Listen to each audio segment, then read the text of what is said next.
Donc, je suis médecin depuis 1976, donc ça commence à faire un moment. Médecin généraliste, mais aussi nutritionniste. Hein. J'ai les deux casquettes, y compris avec mes patients. J'ai exercé dans le sud de la France, à Marseille puis à Nîmes pendant 30 ans, en tant que généraliste et nutritionniste. Bien sûr, je me suis intéressé à de très nombreuses pratiques médicales. Je pense qu'au niveau, j'adore étudier. Et bon, j'avais joint l'homéopathie, en pratique, étant diplômé de l'Institut national homéopathique français. Et dans le courant de cet exercice de médecine générale, je me suis intéressé bien sûr aussi dans la nutrition au versant émotionnel du surpoids et des pathologies de la nutrition et de l'alimentation et du poids. Et là, bien sûr, on est très vite confronté aux émotions jusqu'à m'intéresser. Donc, je me suis aussi intéressé à la psychothérapie cognitive et comportementale. Je me suis formé en TCC à Montpellier. Et donc, je me suis bien intéressé à cet ensemble, je veux dire, d'un holistique de la santé. Par le biais de David Servan-Schreiber, justement, on m'a demandé de traduire un document concernant une nouvelle technique et surtout un nouveau matériel de biofeedback qui s'appelle en français la cohérence cardiaque. Donc ça m'a intéressé. Je pense avoir été l'un des premiers à le mettre en place en clientèle en France et commencer à m'intéresser à ça. Jusqu'à ce qu'avec David Servan-Schreiber, qui était un ami, et surtout avec la sortie de son livre Guérir en 2003, où il parle de cohérence cardiaque, les chapitres 3 et 4, nous avons été invités à un congrès ensemble à Avignon en 2006, un congrès de TCC, thérapie cognitive et comportementale. On s'est rencontrés et il m'a fait part de son projet d'enseigner les techniques qui étaient dans le livre Guérir, différentes techniques, une dizaine de techniques, dont la cohérence cardiaque, la luminothérapie, l'EMDR. Dans le livre, il y a d'autres techniques, comme bien sûr l'EMDR, la luminothérapie, les oméga 3, toutes ces pratiques de santé, puisque guérir, c'est guérir sans médicaments, guérir le stress sans médicaments de psychanalyse.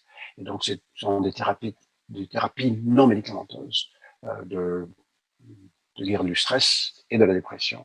Nous avons commencé, c'est vrai qu'à l'époque, c'était au sein de MDR France.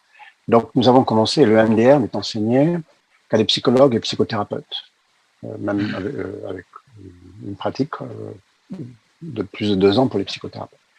Donc, nous avons commencé avec les psychologues, psychothérapeutes. Ça a été les premières personnes intéressées. Parce que la cohérence cardiaque est véritablement, et pour moi, en tant que psychothérapeute aussi, est vraiment pour le versant émotionnel. Une pratique de psychothérapie, je veux dire, assistée par ordinateur. Donc, on va utiliser les formes de pouls, comme vous voyez dans l'écran, comme marqueur émotionnel, comme marqueur d'une neutralité émotionnelle, une certaine apesanteur émotionnelle, qui se manifeste par les tracés qui sont différents dans la peur, dans les autres émotions désagréables. Donc, on utilise ce matériel comme marqueur. Et donc là, on a eu ces professionnels, et très rapidement, j'ai demandé dans 2 ans, à ce qu'on ouvre cette formation à tous les professionnels de la santé, de l'accompagnement, et même sans limite, ce sont des formations professionnelles qui sont quand même à un niveau assez élevé au niveau physiologique. Par contre, il y avait très peu de médecins au départ de la formation, pour plusieurs raisons. Une raison d'abord, on ne sait pas ce que c'est, on n'a pas trop le temps de s'informer. La pratique de la cohérence cardiaque professionnelle prend du temps. En clientèle, ça prend du temps. Je veux dire, c'est une première consultation, c'est 1 heure. Les médecins n'ont pas souvent le luxe de ce temps-là. Par contre, ça a évolué. Il y a le très depuis 2014, avec la Fédération française de cardiologie qui a reconnu et qui recommande la cohérence cardiaque en numéro 1 dans la prévention des accidents cardiovasculaires par la réduction du stress. On a des médecins. Ce sont des médecins déjà intéressés aux autres approches médicales, souvent intéressés à l'acupuncture, l'homéopathie, la méditation, la pleine conscience, des pratiques complémentaires, d'autres pratiques. On a des médecins, et de plus en plus, qui s'intéressent. Et depuis peu, on a des médecins hospitaliers. Donc à ce jour, c'est plus de 4000 personnes professionnelles que j'ai formées, et avec un intérêt qui est persistant, grandissant, et la cohérence cardiaque actuellement, elle est vraiment, il y a très peu de gens maintenant qui ignorent le terme cohérence cardiaque et qui ne savent pas à peu près ce que c'est. Bien sûr, avec l'ouverture à tout corps de santé, mais même pas forcément de santé, puisqu'on a des dentistes de santé qui le font pour le stress pour leurs patients, mais on a des vétérinaires, on a des coachs, des hypnothérapeutes, des sophrologues, et on a des ressources humaines. À chaque formation, il y a plusieurs personnes des ressources humaines qui viennent, qui n'ont pas de formation médicale, mais une formation d'accompagnement. Et donc, non, je ne vois pas de différence. La différence de l'utilisation de la cohérence cardiaque dépend de leur pratique professionnelle. Et certains, quelqu'un qui n'a pas une pratique d'approche médicale ne doit pas utiliser d'un logiciel qui sert plus à un accompagnement de santé. Énormément d'enseignants. On a une formation spécifique pour les enseignants, puisque depuis 3 ans, ça va être la 4e année, là, on a une étude à grande échelle qui, en France et au Québec, de l'installation de la cohérence cardiaque, la pratique de la cohérence cardiaque à l'école, validée bien sûr par l'Éducation nationale, soutenue par la MGN, la Mutuelle générale d'éducation nationale, dans 2 départements pilotes, 2 départements test. C'est 3000 élèves en France qui ont été recrutés, des centaines de professeurs formés pour mettre la cohérence cardiaque à l'école, et c'est 800 élèves au Québec. Bon, l'élan a été un peu interrompu en 2020 pour des raisons de pandémie. Ça a été mis au collège, d'abord à l'école primaire, puis ensuite c'est passé au collège, et nous devions passer l'année dernière au lycée. Nous avons une formation pour les inspecteurs d'académie et les directeurs d'établissement qui a lieu à Poitiers.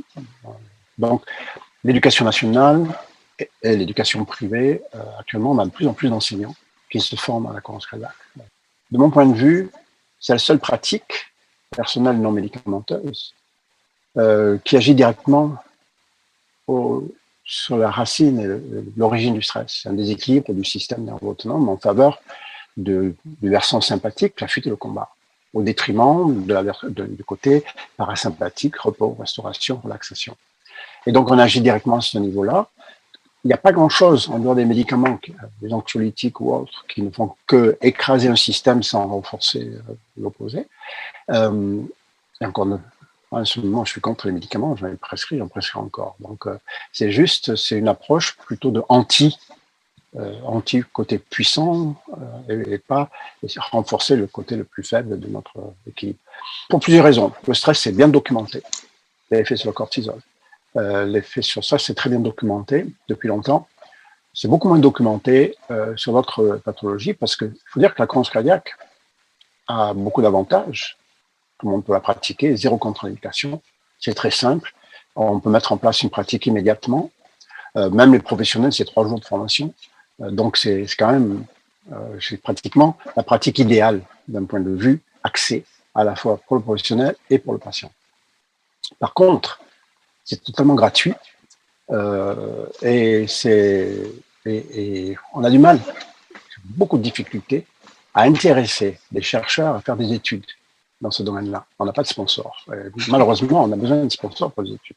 Et donc, c'est pour ça que dans les écoles, il y a quand même les assureurs. Et actuellement, ce sont les assurances vie, les assurances de personnes qui s'intéressent de plus en plus à la cohérence cardiaque par ses effets sur leurs assurés. Et donc, on a eu en 2018 déjà le premier congrès mondial de la cohérence cardiaque à la faculté de médecine de Marseille, d'où je suis issu, mon diplôme est de Marseille.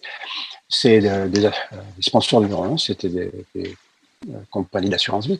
On commence par le stress, puis on élargit à sa spécialité, à ce qu'on fait, et on s'aperçoit que les troubles du sommeil, ça c'est la première chose, le premier retour que nous avons des patients qui pratiquent, je dors mieux.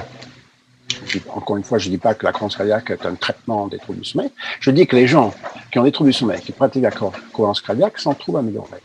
Et donc, mais dans le domaine du cancer, dans le domaine d'autres affections de longue durée, on a énormément de retours concordants qui disent que l'ajout de la cohérence cardiaque à tout ce que l'on fait d'habitude dans ces domaines-là est pratiquement toujours favorable à traiter le terrain, à améliorer dans le domaine du cancer, à améliorer même la tolérance aux traitements qui sont mis, qui sont parfois très mal tolérés. Et donc, il n'y a pas une pathologie au long cours, à mon avis, qui soit insensible à l'instauration d'une pratique respiratoire, d'une pratique de type cohérence cardiaque. Et c'est logique, puisqu'on agit directement sur un système qui est déséquilibré. Toute pathologie, quelle que soit son origine, quel que soit son nom, son étiologie, est toujours causée par ou accompagnée d'un déséquilibre du système nerveux autonome. 80% de ces pathologies, c'est trop de sympathie, c'est-à-dire trop de stress, trop d'énergie à dépenser.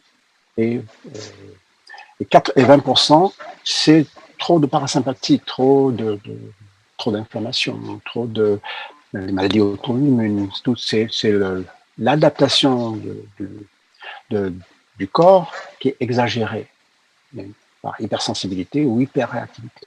Donc on a des pathologies. Toute pathologie, on m'a demandé il y a quelques années de donner une conférence à la faculté de médecine McGill, ici à Montréal, la plus grande faculté de médecine du Canada, sur la cohérence cardiaque et la variété cardiaque. Et j'ai présenté et demandé aux étudiants en médecine qui étaient là, je leur ai dit, toute pathologie, 100% des pathologies sont toujours accompagnées d'un déséquilibre du système nerveux autonome. J'aurais demandé de trouver une pathologie qui n'était pas. Et la personne qui avait organisé la réunion dit, qui a pris les risques? Je dis non, je n'ai pris aucun risque. Et ce qui est intéressant avec la cohérence cardiaque, agit directement sur ce déséquilibre en améliorant l'équilibre sympathique, on l'appelle sympathico-parasympathique. Et donc on est à l'origine de ces déséquilibres. Si on prend l'hypertension artérielle, qu'on appelle idiopathique ou essentielle, c'est-à-dire l'hypertension artérielle non causée par une tumeur des reins, non causée par un problème hormonal, qui est 90% des hypertensions artérielles. C'est une vasoconstriction périphérique, c'est-à-dire un resserrement des vaisseaux périphériques. Quand vous serrez un tuyau, la pression monte, c'est ça. Et cette vasoconstriction périphérique est d'origine d'hypertonie musculaire des vaisseaux, et c'est d'origine sympathique, c'est trop de stress. Et donc là, elle est causée par un déséquilibre côté sympathique. Et c'est aussi la manifestation de la maladie et tout ce qui va avec. Et toutes les pathologies sont causées par quelque chose qui va déséquilibrer le système. Donc, ce n'est pas le déséquilibre du système qui va créer la maladie, mais c'est ce qui a créé le déséquilibre qui cause la maladie. Et donc, quand on les enregistre, parce qu'on a du matériel une simple analyse du pouls, hein, la variété cardiaque, la fréquence cardiaque est un excellent marqueur de notre système nerveux autonome. Et donc, on a des matériels qui montrent ces déséquilibres et qui montrent comment on peut, en particulier avec la respiration, améliorer et chercher à rétablir un certain équilibre. C'est l'état d'équilibre entre le sympathique et le parasympathique que l'on observe quand on fait des enregistrements. Souvent, on me demande qui a inventé la cohérence cardiaque. Bien, je dis personne n'a inventé la cohérence cardiaque. Est-ce que l'inventeur du thermomètre a inventé la fièvre? Non. Est-ce que l'inventeur de la balance a inventé l'obésité? Non. Ce sont des états physiologiques. Il a fallu qu'un inventeur invente un thermomètre pour la mettre en évidence, invente la balance pour la mettre en évidence. La cohérence cardiaque est un état physiologique de neutralité physiologique. Il a fallu qu'un inventeur ou quelqu'un visualise ça. On n'a aucun moyen de savoir que je suis en neutralité physiologique. Il n'y a aucun moyen. Et donc, la cohérence cardiaque est apparue à l'arrivée de matériel qui montre cet état d'équilibre entre le sympathique et le parasympathique. Mais la médecine traditionnelle chinoise, il y a quelques ans, dans le canon d'Empereur Joan, avait déjà montré avec l'étude du pouls qu'il y avait une corrélation aussi de la variété cardiaque et de la santé. Mais je ne vais parler que des inductions respiratoires parce qu'il y a d'autres façons de se mettre en cohérence cardiaque. À la base de la cohérence cardiaque, il y a cet effet très simple. Chaque fois que vous inspirez, votre cœur accélère. L'inspiration ne fait pas accélérer le cœur. L'inspiration stimule le sympathique qui fait accélérer le cœur. Quand vous avez peur, le sympathique est stimulé, votre cœur accélère, ça vous le savez. Quand vous êtes surpris, le cœur accélère. Quand vous êtes joyeux, votre cœur accélère. Donc le sympathique accélère le cœur. Chaque fois que j'inspire, je stimule le sympathique et mon cœur accélère, c'est ce que nous enregistrons. Chaque fois que je souffle, mon cœur ralentit. Ce n'est pas le souffle qui ralentit le cœur, le souffle inhibe le sympathique et stimule le parasympathique qui ralentit la fréquence cardiaque. Et donc, ça se fait automatiquement, les deux systèmes sont liés de façon automatique parce que le cœur et les poumons sont les deux grands systèmes qui gèrent notre énergie. Notre énergie, elle est musculaire, nous sommes des animaux.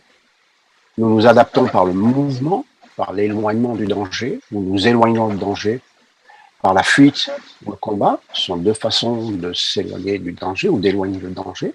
Et donc, c'est musculaire. Les animaux s'adaptent par l'animation, par le mouvement. Les plantes s'adaptent par la végétation, l'occupation de territoire.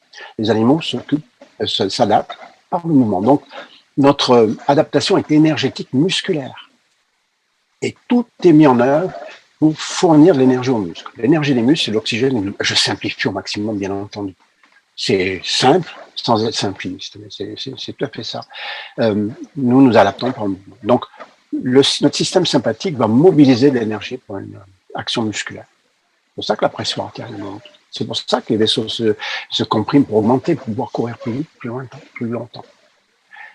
Et donc, ces deux systèmes qui mobilisent l'oxygène et le glucose, le poumon et le cœur qui fait circuler tout ça, à la fois le glucose et l'oxygène, et le poumon qui va chercher à l'extérieur, doivent être synchrones. Hein. C'est comme dans la voiture, vous devez synchroniser la pompe à essence et le carburateur, ils sont synchronisés. Et bien dans notre corps, ces deux systèmes sont synchronisés. Ils sont liés entre eux par un réflexe, qui s'appelle le baroréflexe, et par ce qu'on appelle aussi l'arythmie sinusale respiratoire. Je passe vite parce que c'est une terme technique. Et ce qui fait que chaque fois que j'inspire, je cherche de l'oxygène, eh bien,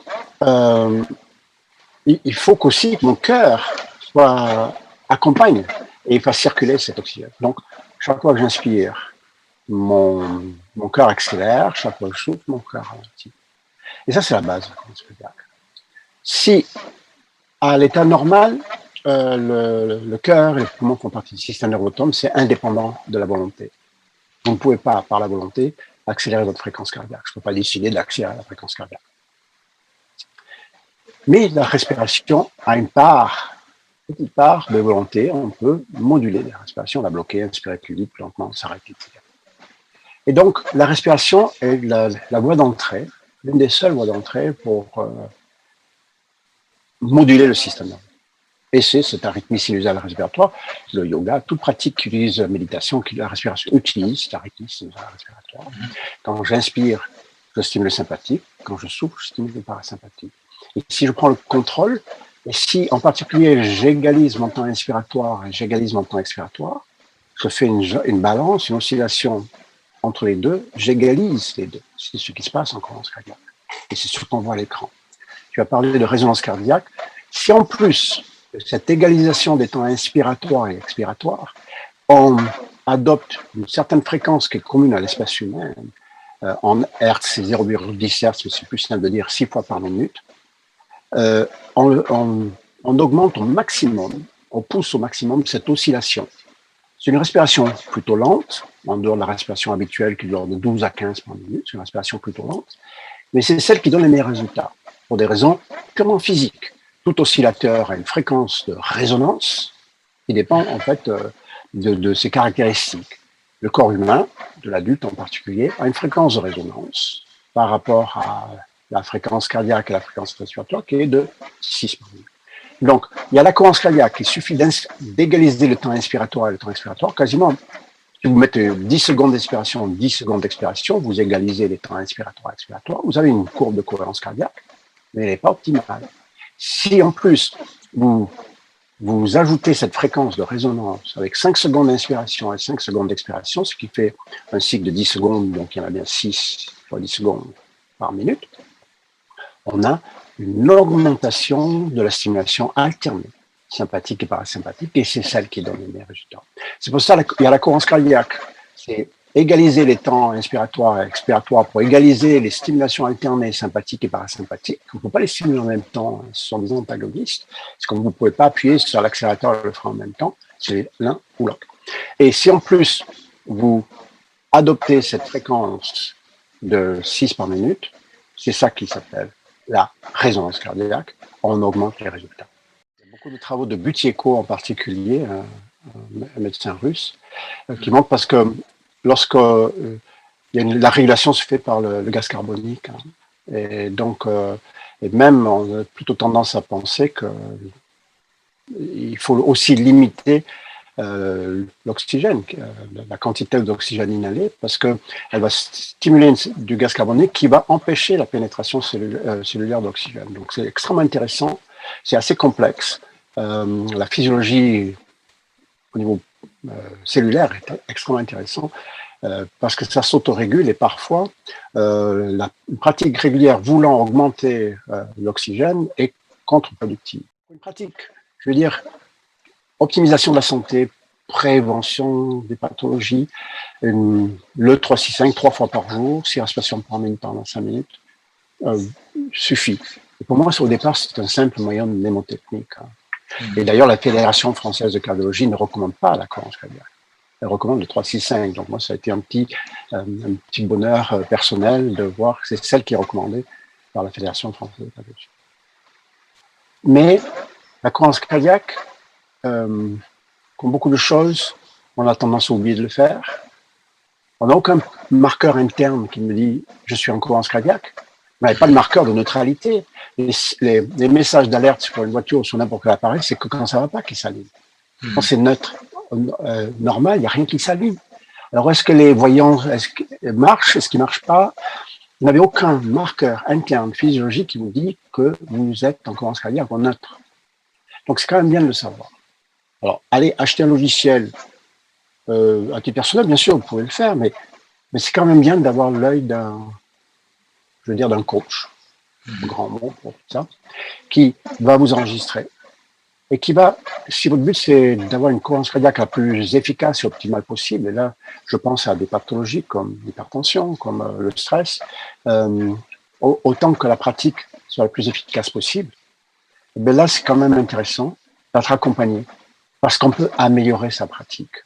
Bien sûr, vous ne pouvez pas respirer plus à 6 par minute que si vous êtes à 6 par minute. Par contre, on peut y ajouter des techniques respiratoires, on peut y ajouter des techniques cognitives. En plus, on peut ajouter des techniques émotionnelles qui vont renforcer la pratique de la cohérence cardiaque. Et là, c'est quand même intéressant d'être accompagné, parce que comme toute pratique de santé, on a tendance à oublier de le faire, à arrêter, laisser tomber. Le nombre de personnes qui achètent un rameneur, qui un mois après est au garage. Quoi. Donc, c'est la même chose pour la cohérence cardiaque. Et donc, moi, j'encourage les personnes, pour l'initiation, de voir quelqu'un qui est formé en cohérence cardiaque, parce que il y a des conseils intéressants, répondre aux questions. Toutes les questions ne sont pas dans le livre, parce que je ne pense pas forcément à toutes les questions. Et c'est un accompagnement qui est intéressant, qui est très souvent drôle, parce qu'on voit à quel point les émotions et les pensées, par exemple, modifient totalement mon profil de fréquence cardiaque. C'est parfois intéressant de voir qu'est-ce qui fait bouger le plus comme pensée à quelqu'un, à une situation autre. Donc moi, je vous recommande, si votre but est seulement de faire de la cohérence cardiaque régulièrement comme hygiène, vous pouvez le faire tout seul, mais ça vaut le coup aussi d'être accompagné.